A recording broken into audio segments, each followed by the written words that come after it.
ज्या शहरानं संगीत विश्वाला एक अजरामर घराणं दिलं, तिथली घरं सध्या आहेत अशी कुलूपबंद. ज्या शहरानं दातृत्वाचा पाया रचला, त्या शहराच्या भिंतींवर आज असं लिहिलंय: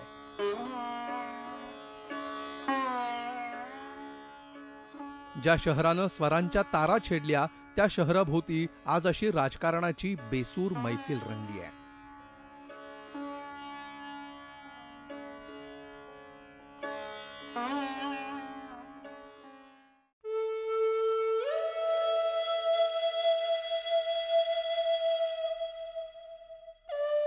कैराना, उत्तर प्रदेशातल्या शामली जिल्ह्यातलं छोटंसं शहर. 2 वर्षापूर्वीपर्यंत कैराना शहर हिंदू मुस्लिम एकतेचं प्रतीक मानलं जायचं. पण आज परिस्थिती बदलली आहे. मिले सूर मेरा तुम्हारा म्हणताना अचानक सूर कसे बिघडले हे कळलंही नाही. काश्मीरमधून हिंदू पंडितांना जसं स्थलांतर करावं लागलं, अगदी तसंच 2016 मध्ये कैराना शहरात घडतंय. प्रत्येकाचा आशियाना असा सुना सुना झालाय.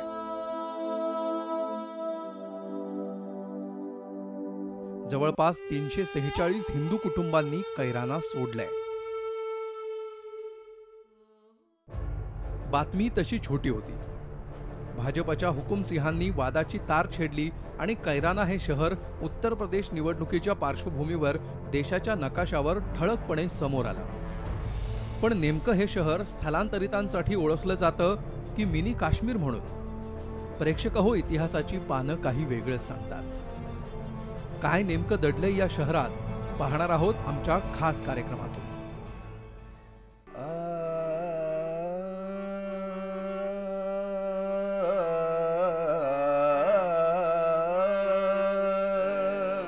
हिंदू कुटुंबांच्या स्थलांतरामुळे धुमसत असलेल्या कैरानामध्ये शास्त्रीय संगीताचे हे सूर कुठून घुमतायत असा प्रश्न तुम्हाला पडला असेल.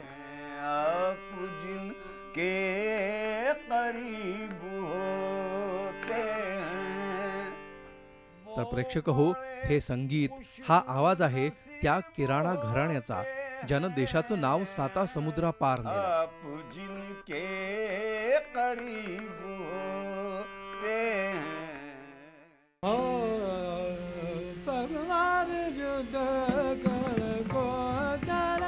हिंदुस्थानी शास्त्रीय संगीतात आढळ स्थान निर्माण करणारी ख्याल गायकीच्या किराणा घराण्याचं मुख्य ठिकाण कैराना होतं. किराणा घराण्याचे संस्थापक उस्ताद अब्दुल करीम खान कैरानाचे राहणारे होते. त्यामुळे संगीताच्या या महान परंपरेला किराणा घराणा असं नाव पडलं.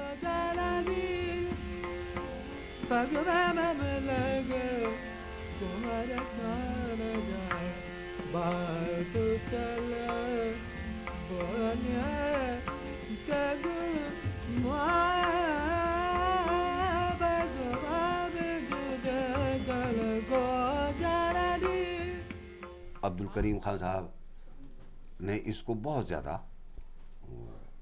उरूज दिया और उन्होंने ये कमाल हासिल किया कैराने घराने के नाम से कि वो कुत्ते को भी उन्होंने गवाया.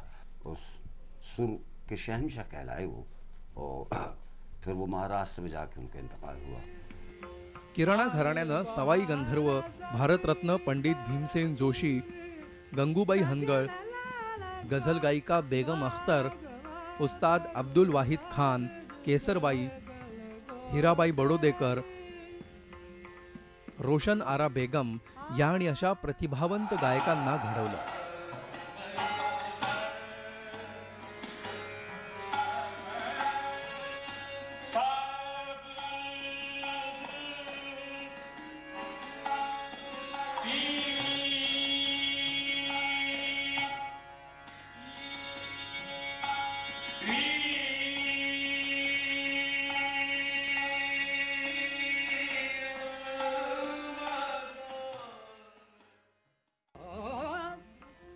मोहल्ला दरबार निवासी तबला वादक वहीद बंदे मियांनी कैरानाला वेगळी ओळख मिळवून दिली. बीन वाजवण्यात बंदे मियां प्रसिद्ध होते. परंतु जसजसा राजाश्रय कमी होत गेला तसतसं संगीतकारांनी कैराना शहर सोडायला सुरुवात केली. 1872 मध्ये अब्दुल करीम खान साहेब कैरानामधून बाहेर पडले. त्यांना जयपूर आणि बडोद्यात राजाश्रय लाभला. त्यानंतर ते महाराष्ट्रातल्या मिरजमध्ये कायमचे स्थायिक झाले.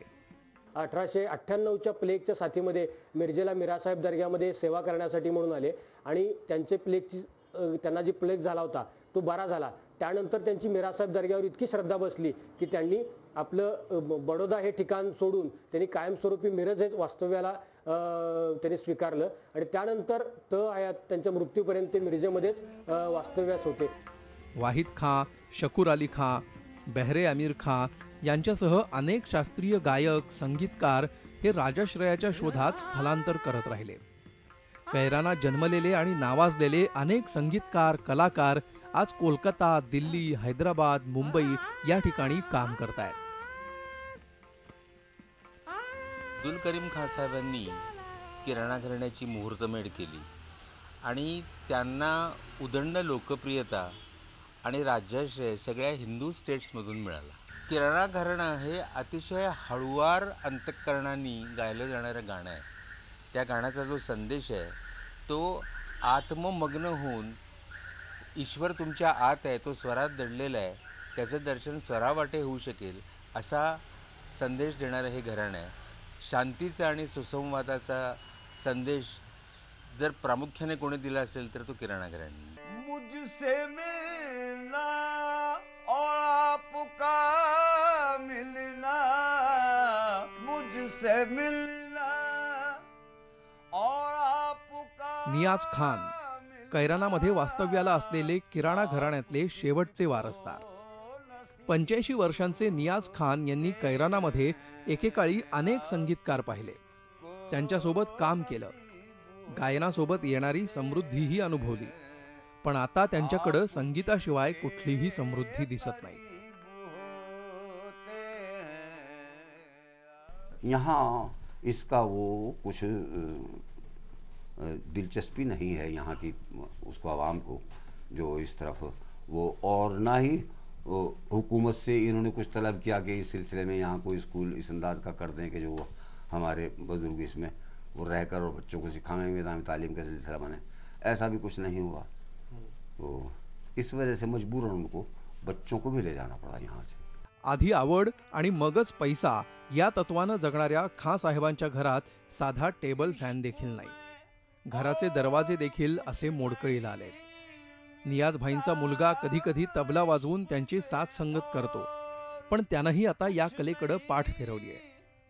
अतिशय हलाखीत कसंबसं आयुष्य काढणाऱ्या या कलाकाराकडे सरकारनं मात्र पूर्णतः दुर्लक्ष केलंय. किराणा घराणं जगभर पोहोचलं, पण कैरानामध्ये मात्र किराणा घराणं दुःखाचा सूर आळवत आहे. इंसाफ का इस दौर में एहसास नहीं है. इंसाफ का इस दौर में एहसास नहीं है. देते हैं उसे जाम जिसे प्यास नहीं है. खां साहेबांच्या या शेरो शायरीवरून त्यांच्या मनात किती वेदना दडल्यात याची अनुभूती येते. सद्यस्थितीत घराच्या कोपऱ्यातील अडगळीत पडलेल्या संगीताकडे सरकारनं आणि समाजानं किती दुर्लक्ष केलंय हे सांगताना त्यांचे डोळे आपसुकच पाणावतात. कुणालाही संगीत गायन ऐकण्यासाठी आणि शिकण्यासाठी पैसे खर्च करावे असं वाटत नसल्याची खंतही त्यांनी बोलून दाखवली. त्यामुळे संसाराचा रहाटगाडा चालवणं कठीण झाल्याचं ते सांगतात. याच कारणामुळं अनेक संगीतकारांनी, गायकांनी कैराना सोडलं. मुलं सुद्धा आता संगीताला कंटाळली, नोकरी आणि रोजगाराच्या शोधात आहे. पुढच्या पिढीत संगीताची आवड आणि आपुलकी नसल्याचंच इथली परिस्थिती पाहून लक्षात येतं. संगीत आणि शेरोशायरी एकमेकांच्या गळ्यात गळे घालून कशा असतात त्याचं उदाहरण पाहायला मिळतं ते कैरानातच. एकीकडे किराणा घराण्याचे अब्दुल करीम खां तर दुसरीकडे शायर मुजफ्फर रजमी. अंधेरे फैल गए नफरतों के दोनों तरफ, चराग दैरो हरम के बुझा दिए किसने, ना जल जला है ना तूफान है ना आंधी है, तो फिर दरख्त अचानक गिरा दिए किसने. मुजफ्फर रजमी यांनी या ओळीतून हिंदू मुस्लिम वादामुळे मनात निर्माण होणाऱ्या अस्वस्थतेला वाट करून दिली. कैराना गाव शांतताप्रिय असलं तरी इथं सध्या दोन्ही समाजाची मनं दुभंगली केली आहे. अशा वेळी काही वर्षांपूर्वी लिहिलेल्या मुजफ्फर रजमींच्या ओळी आजही परिस्थितीला समर्पक वाटतात. मुजफ्फर रजमी यांच्या शायरीचं वेड माजी पंतप्रधान डॉक्टर मनमोहन सिंग यांना सुद्धा लागलं होतं. मनमोहन सिंग यांनी अनेक वेळा मुजफ्फर रजमी यांच्या शायरीचा भाषणात उल्लेख केलाय. रजमींची शायरी त्यांना आवडत असल्यामुळं त्यांनी तत्काळ रजमी साहेबांना शोधून काढण्याचे आदेश दिले. अखेर सरकारी यंत्रणांना मुजफ्फर रजमी कैरानातल्या पडक्या घरात सापडले. रजमी यांना मनमोहन सिंग यांनी भोजनाचं निमंत्रण दिलं. भोजन करत गप्पा मारताना मनमोहन सिंगांनी रजमी यांना आपको किस तरह की मदद चाहिए बता दीजिए असं विचारलं.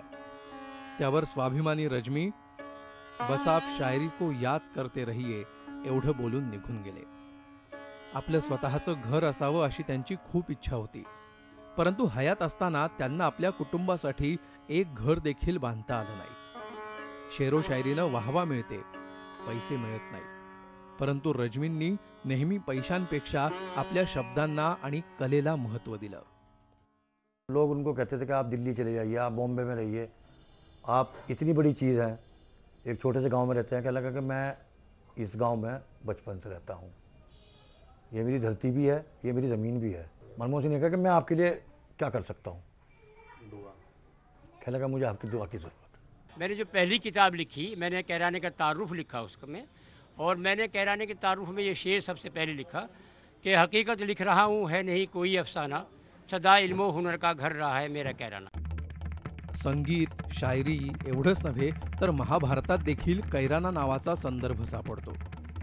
इतिहासाची पानं चाळली तर दानशूर कर्णाच्या नावावरूनच कैराना प्रसिद्ध असल्याचं सांगितलं जातं. दुर्योधनानं महाबली कर्णाला अंगराज घोषित केलं. त्याच्या अंगराज्यात कर्नाल, कुरुक्षेत्र, कांदला आणि कैराना भागाचा समावेश होतो. कौरव आणि पांडवांच्या युद्धावेळी महाराजा कर्णानं कैरानामध्येच छावणी उभारली होती. कैराना कर्ण के नाम पे ही पड़ा हुआ है नाम. महाभारत कालीन के दौरान जो है उन्होंने अपने कवच कुंडल यहाँ पे यमुना नदी 4 किलोमीटर पर बहती है, वहाँ पर दान दिए थे. ऐतिहासिक नगरी है कैराना. कैराना गावाजवळच 4 किलोमीटर अंतरावर यमुना नदी वाहते. याच यमुनेत स्नानासाठी कर्ण जात असल्याचं सांगितलं जातं. सर्वश्रुत कथेप्रमाणे कर्ण कुणालाही रिकाम्या हातानं जाऊ देत नसे आणि आपल्या याच निष्ठेमुळं मरण डोळ्यासमोर दिसत असतानाही दानशूर कर्णानं आपली कवच कुंडलं इंद्रदेवाला दिल्याची आख्यायिका आहे. महाराजा कर्ण रोज स्नान करण्यासाठी यमुना नदीमध्ये येत असे आणि याच ठिकाणी ते सूर्याला सुद्धा आपल्या पित्याला अर्घ्य घालत असे. मात्र याच ठिकाणी ज्या वेळेस कौरव आणि पांडवांचं युद्ध सुरू झालं, याच यमुना नदीच्या काठावर महाराजा कर्णानं आपली छावणीसुद्धा निर्माण केली होती.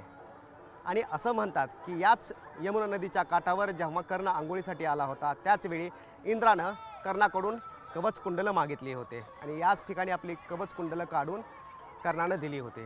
त्यामुळे या नदीला सुद्धा ऐतिहासिक महत्त्व आहे. अल्लाहु अकबर, अल्लाहु अकबर. कैरानाला हिंदूंचाच इतिहास आहे असं नाही, तर इथली जामा मशीद तब्बल 400 वर्ष जुनी आहे. बाजाराच्या मध्यभागी असलेली ही मशीद अकबर बादशहानं बांधल्याचं सांगितलं जातं. देवदेशान धर्मापायी प्राण घेतलं हाती म्हणत मराठ्यांनी अटके पार झेंडे फडकवले. मराठ्यांनी ज्या ज्या ठिकाणी राज्य केलं त्या त्या ठिकाणी मंदिरं उभारली. कैराना सुद्धा मराठ्यांच्या अखत्यारीत असल्यामुळं इथंही मंदिरे उभारली. कैरानात विश्रांती घेण्यासाठी आलेल्या साधूंना शंकराची पिंड सापडली. त्यानंतर त्या ठिकाणी मंदिर उभारायचं ठरलं, परंतु त्यासाठी साधूंकडे पैसे नव्हते. ही बाब मराठ्यांना समजल्यानंतर त्यांनी मंदिरासाठी आर्थिक सहकार्य केलं. मराठा राज्यामध्ये बनवलेल्या देवी मंदिरामध्ये आपण आहोत. आपण आता सुरुवातीला पाहणार आहोत की या ठिकाणी हे शिवजीचं लिंग आहे आणि इथेच शिवजीची पिंड लावण्यात आलेली आहे. आणि सर्वात अगोदर मराठा शासन असताना त्यावेळीच ही पिंड इथे स्थापन करण्यात आली होती आणि सर्वात जुनं म्हणून ओळखलं जातं. 350 वर्षापूर्वीची ही पिंड आहे. आपण पाहू शकता की हा जो दगड आहे हा खूप जुना दगड आहे आणि अशाच या दगडापासून हे संपूर्ण मंदिर बनवलेलं आहे आणि त्यामुळं हा दगड झिजत नाही आहे आणि कोणत्याही वातावरणाचा पाण्याचा परिणाम या दगडावर होताना आपल्याला दिसत नाही आहे. खूप जुनं आणि परिचित असं हे मंदिर आहे आणि त्यानंतर या शिवजीचे पिंड हे मूळ मंदिर आहे आणि त्यानंतरच देवीच्या मंदिराची इथं स्थापना करण्यात आलेली आहे। शंकराच्या मंदिराच्या बाजूलाच देवी बालासुंदरीचंही वैशिष्ट्यपूर्ण मंदिर आहे। वास्तुकलेचा एक उत्कृष्ट नमुना म्हणजे हे बालासुंदरीचं मंदिर। गाभाऱ्याच्या छोट्याशा खिडकीतून वर जाण्यासाठी अशा नियोजनबद्ध रीतीनं तयार केलेल्या पायऱ्या आहेत। देवीच्या मूर्तीवर पायऱ्या येणार नाहीत याची खास काळजी घेण्यात आली आहे। प्रत्येक मजला सर करताना पायऱ्या आणखीनच छोट्या होत जातात। मंदिराच्या आतून शिखरापर्यंत पोहोचल्यावर केवळ एका व्यक्तीला बसता येईल एवढीच जागा आहे। मंदिरातल्या पहिल्या मजल्यावर आतल्या पोकळ जागेत खांब आणि गोलाकार भिंतीत खिडक्या आहेत।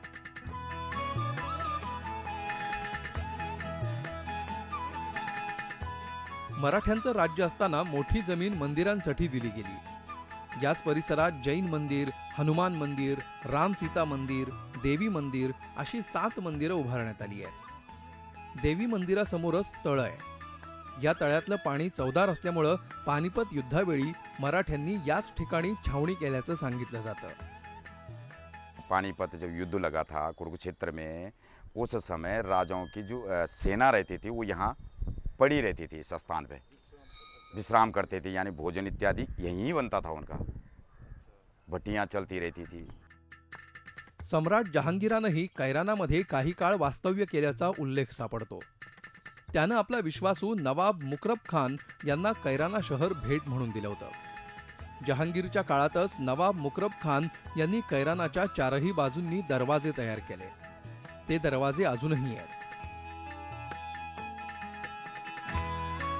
तर कैरानातच मोठं तळ सुद्धा तयार करण्यात आलं। या तलावाच्या काठावरच मोठा महाल आहे। हा महाल जहांगीरच्या काळातला असून सध्या जीर्ण अवस्थेत आहे। नवाब मुकरब खानानंच काम केल्यामुळं नवाब दरवाजा आणि नवाब तलाव या नावानं हे ठिकाण प्रसिद्ध आहे।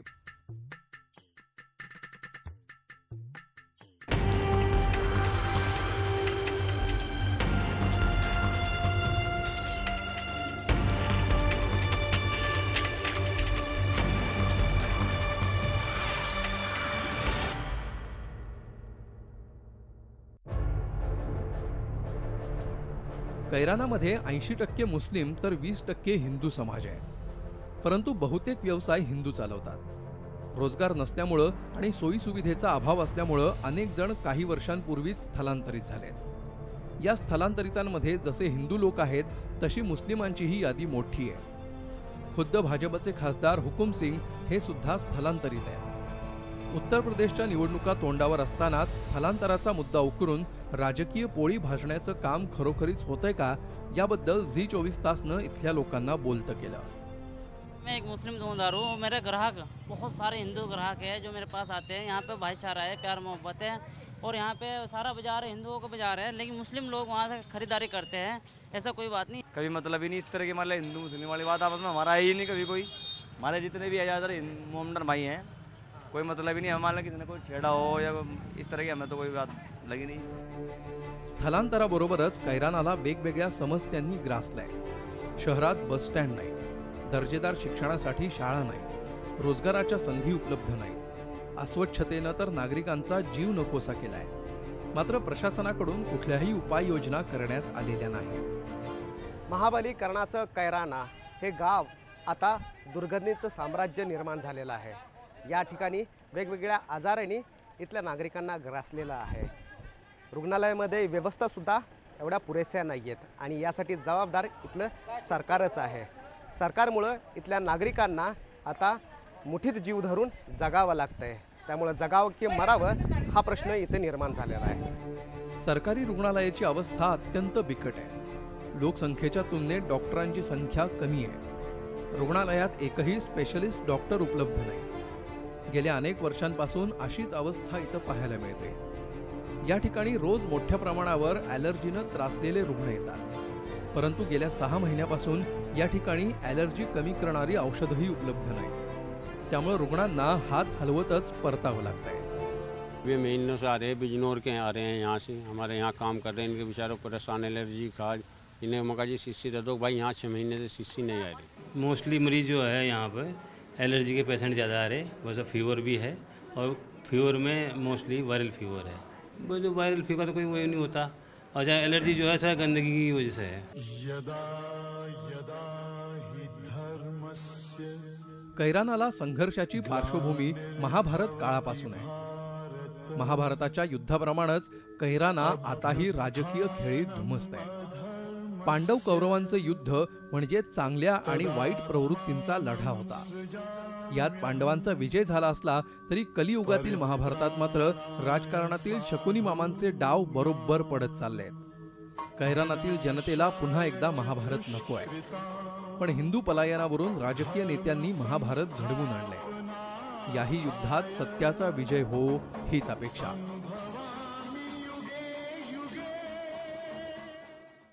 सरते शेवटी कैरानाच्या शायरच्या ये जब्र भी देखा है तारीख के नजरों से, लम्हों ने खता की थी सदियों ने सजा पाई है, या ओळी आठवतात।